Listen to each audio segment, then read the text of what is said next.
Hey, what's up, everybody? BDL44 coming at you with another video. All right, so it's the dog days of summer. We ain't got a whole lot to talk about in basketball, but I just saw a video by a guy by the name of Ball Junkie, and he was breaking down um, some of the weaknesses in both Bol Bol and Mo Bamba, which was intriguing to me because one of them is a guy we just waived in Mo, the Lakers did, and then the other guy is a guy I've been lobbying for us to get in Bol Bol, who still has no team yet. And so I figured this would be a good video for me to check out because it allows me to kind of expedite some of the homework that I would otherwise need to be doing to catch up on what these guys have been up to on the negative side of things. And we didn't get to see a lot of Bol Bol as Laker fans. We might have saw him run around in our uniform twice, maybe. So we never got a chance to see him at his worst or at his best, for that matter. And so I just thought this was probably something that I would see that I probably wouldn't agree with. Maybe they were, but honestly, I thought it was great content. And the one thing those two players have in common is the Orlando Magic. But as Ball Junkie said, they have done a good job of developing centers. Vucevic, Shaq, those just two to come to mind. Of course, Dwight Howard. So they've had a lot of success with big men. Wendell Carter, obviously, now, and Paulo Banchero. Those guys were big guys, so I just throw them all in there together. Franz Wagner. So they have done a good job of developing players at that size. It's not one of their weaknesses as a franchise. So that credibility is due to them. And he showed some things there about both players where they just kind of chase down. They're too hasty to block shots. He really got on Mo's case in regards to Mo forgetting things, forgetting plays and stuff like that. But it's just like, I can't speak to those guys' motivation or anybody's motivation for that matter. But the highlights or lowlights that he showed did show a lack of hustle. Context is important. Do they have that same hustle if they're playing for a championship team as opposed to a team like Orlando? I don't know. But it is something to be said for being a pro, showing up ready to go. And that's ultimately what Ball Junkie was critiquing them on, just not being ready and not developing over a 4-year span for both of those guys. And in Orlando, they coaches were working with them or whatever, but they just couldn't get their mind wrapped around doing whatever it is they were asked to do or what have you, putting in the effort. And so that's just what he was saying. And I think that when I look at Mo Bamba, he's a player. Obviously, I would have been happy to have him back at a different price than $10 million. But Philadelphia picked him up after we waived him. I don't know what type of role he'll have there, but he's not on the path that I would want him to be on if I were a huge Mo Bamba fan. Not signing up to be a backup going forward. But it is what it is. And Bol, the way I look at both of those players, they're still young. Sometimes it takes more than 4 years to develop guys, especially if they haven't gotten the playing time. Excuse me. And that's what it is. When you can say it's 4 years, but they haven't really had that type of run. In Orlando, we've talked about how because they've had so many big players, you don't really have a role for a guy like Bol in that situation. You may have a role for him, but not one that would expedite what it is that he needs, which is to be a better pro and all these various different things that will help him with just being a consistent player. In Orlando, I don't think there was a veteran in sight. I don't see, that's one of the reasons why they picked up.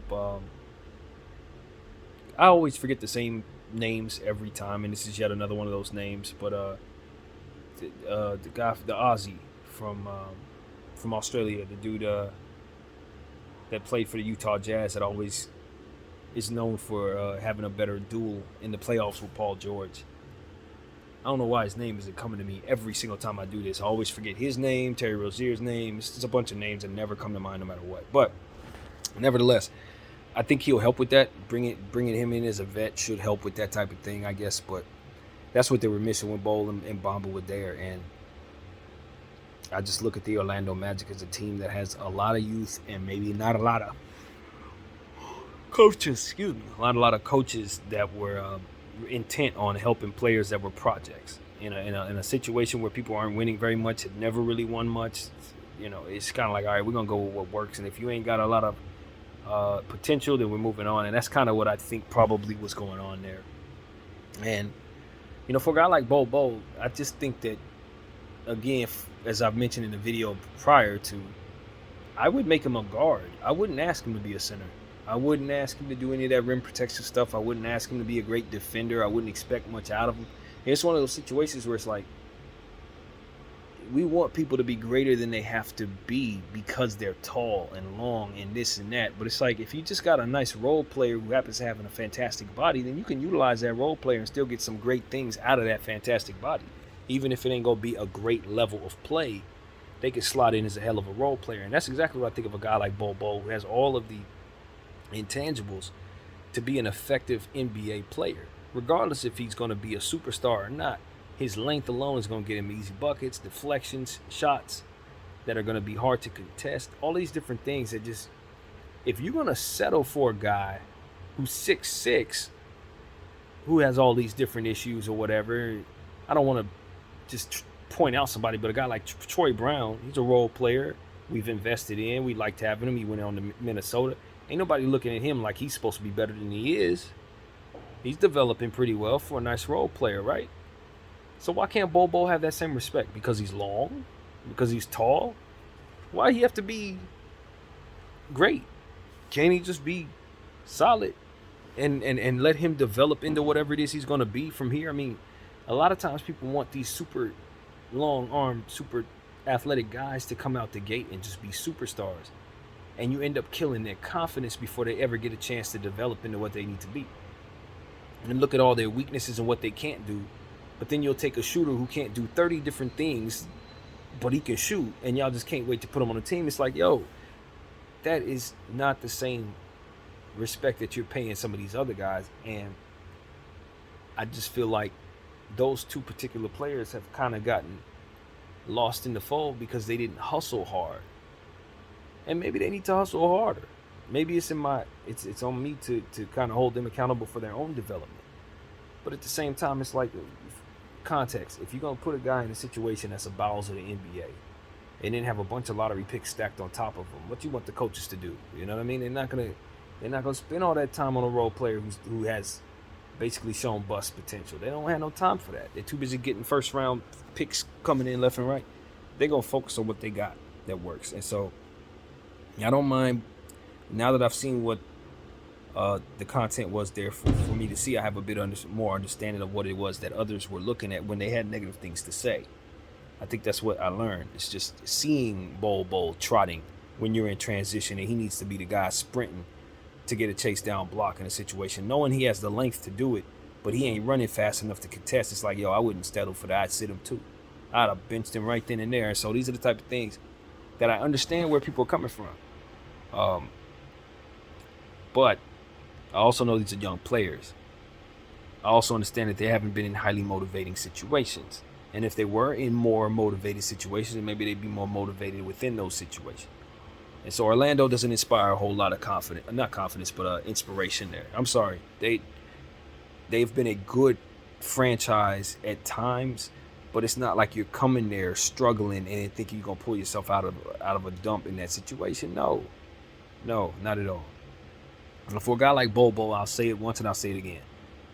You need to be somewhere where people are developing talent. You want to go to Phoenix, they're not developing you there. You need to be ready to go, ready to win, and ready to contribute to championship success in Phoenix, or you're not going to get off the bench. They don't have time for players who can't play. They don't have time for players who ain't going to have the motor. So we talk about players like Dame Lillard going to the wrong spot, trying to go to Miami. Doesn't look like the right spot to me.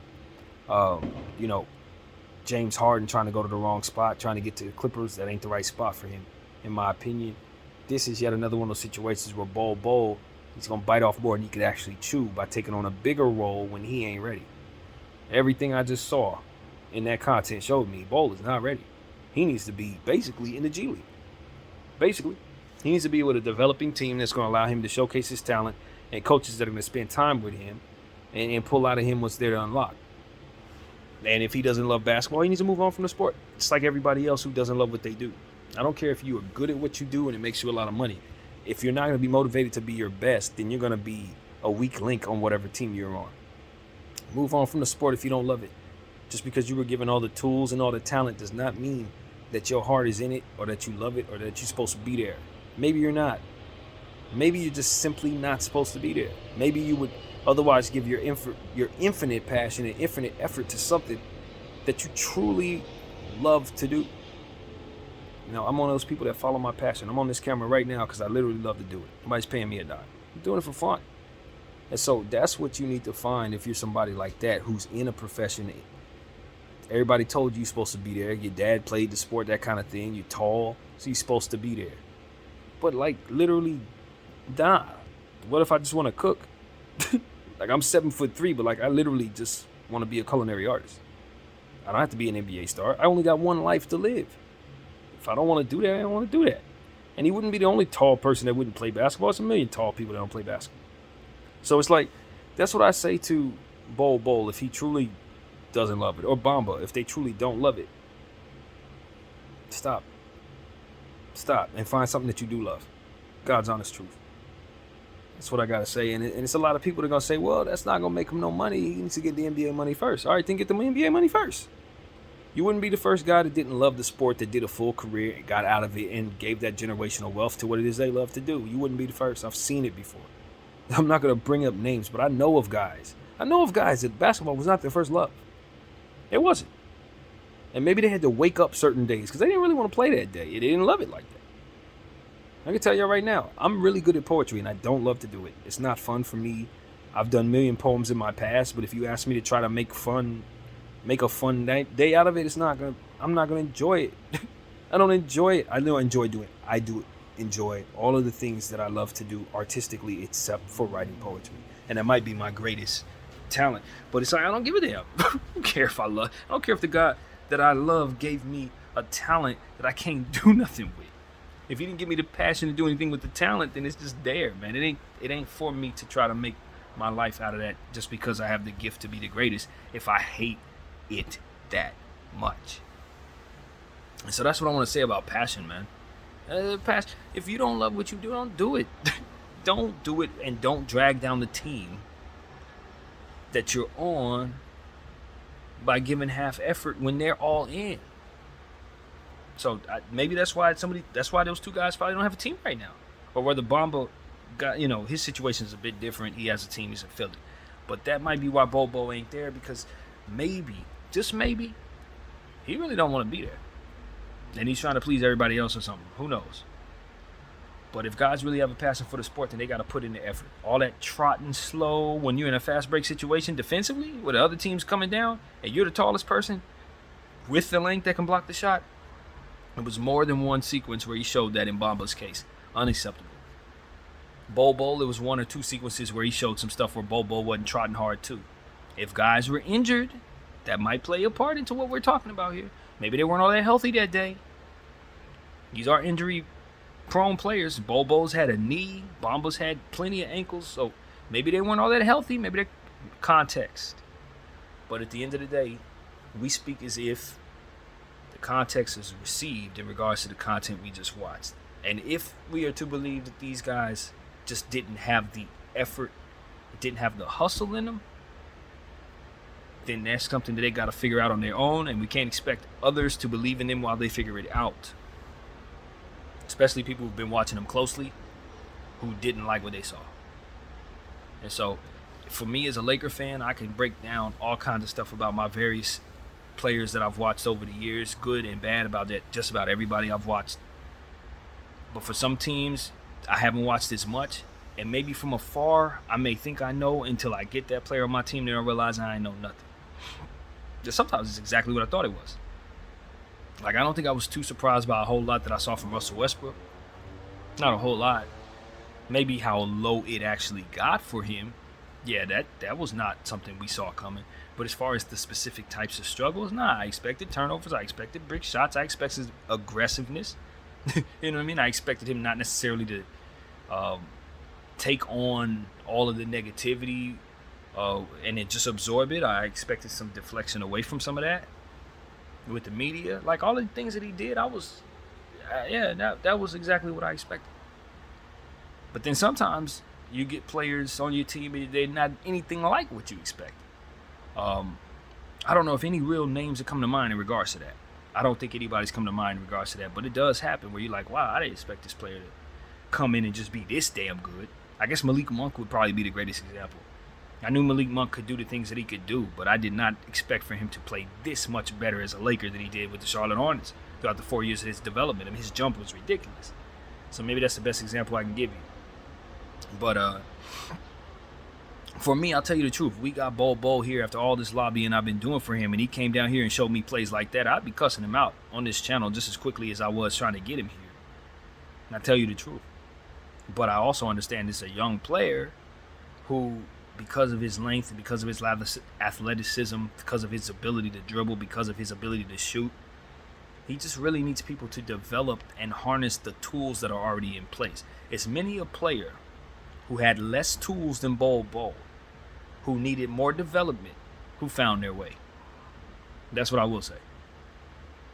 So that's what I'll say in regards to Bol. I still think he needs to be on a team that believes in him, but he also needs his expectations dropped lower from where they are, and maybe he needs to spend some time in the development league in a real way. You know what I mean? So that's something that is worth saying after watching that content.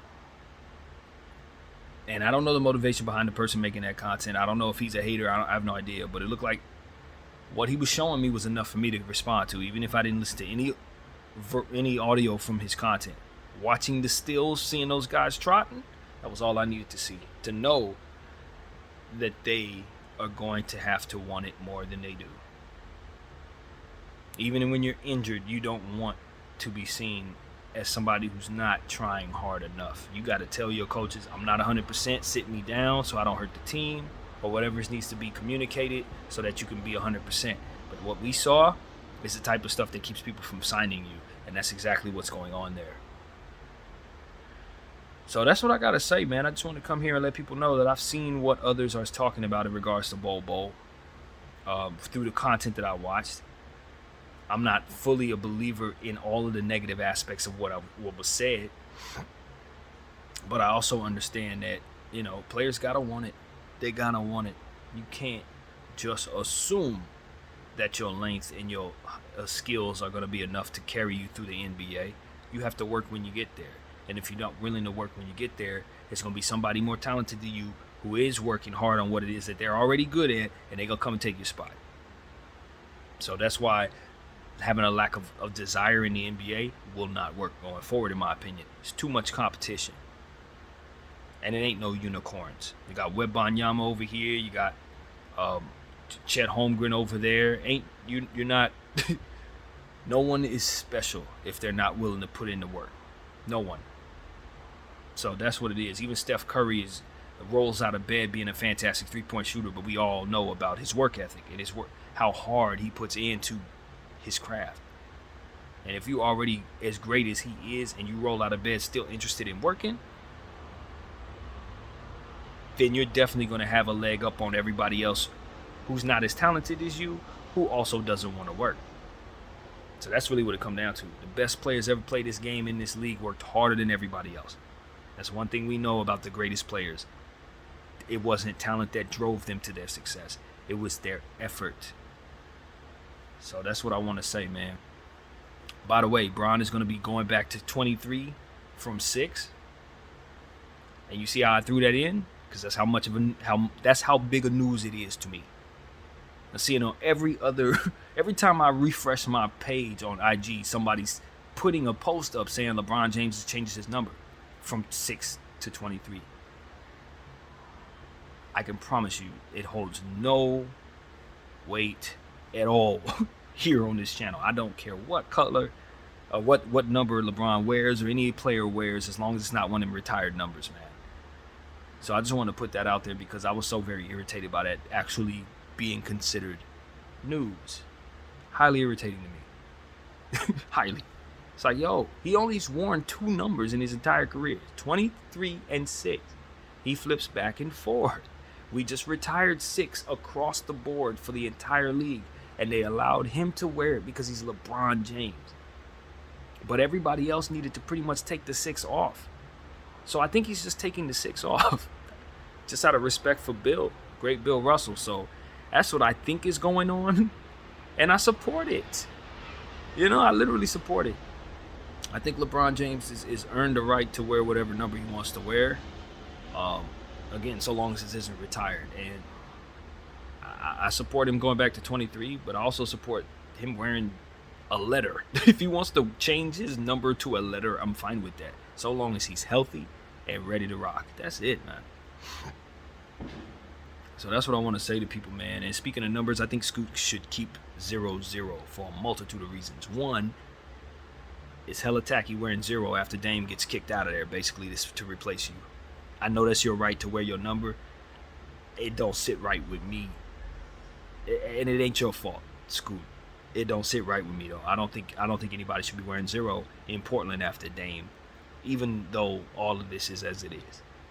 And the second thing is, I genuinely like the 00. It looks good. It looks like a really, really good number to me. I know some people are like, what the hell? 00 doesn't look good. Yes, it does. To me, it looks great. I think it looks fantastic on Scoot in that black uniform. 00 looks like something he should be wearing. And so that's what I want to say about that. I know he thinks himself as the real 0. His number 0 probably has some sentiment to him. But I think he's on to something if he keeps that 00. I think he's on to something. And nobody will get mad at him because you ain't taking Dame's number. So that's just my little 2 cents on that. I think he should keep it. So that's pretty much it, man. Enough of the number talk. Like I said, that is not news, man. That is not news. Stop telling people that LeBron James changing his number is news, man. I promise it's not. So that's what I gotta say. That is it. Put in the effort, young players. That's what this video is about. Put in the effort, man. Don't let people run away with so much footage of you trotting when you're on the NBA floor. You know how many people are fighting to get in the NBA? You know what I'm saying? You know how many people? Look at a guy like Cole Swider. He's trying, man, and it's slipping away because he just keep on putting players in front of him. But he's trying. And for a guy who's not 7'5" with long arms, you know what I'm saying? For you not to put in the effort, it's crazy when I look at a guy like Cole Swider who is putting in the effort, but he ain't coming about. But it's like if he was 7'5" with long arms, we would value him more so. You know what I mean? And with that effort, he'd probably carry himself further than he's going to be able to. So that's why I say, yo, Bol, if you don't want it, man, go away, bro. Like I tell anybody, and this ain't specific to Bol. This is to anybody. If you don't want to do it, man, find something in your life you want to do so that the dreamers who really want it, who maybe aren't as gifted as you, can have your spot, bro. Because that's what you end up taking away from people when you don't love what you do, but you take the few spots that are available to you at the elite level. You shouldn't be on the elite level if you hate what you do, even if you're good enough to be there, because other people are fighting and dreaming and sweating and grueling through life trying to get there and will never get there. And it's because they don't have long arms. It's because they don't have what you have. So do them all a favor and get the hell out the way if you don't love what you do, so they can come in and get it done. My name is BDL44. I thank you all for watching. I'm out.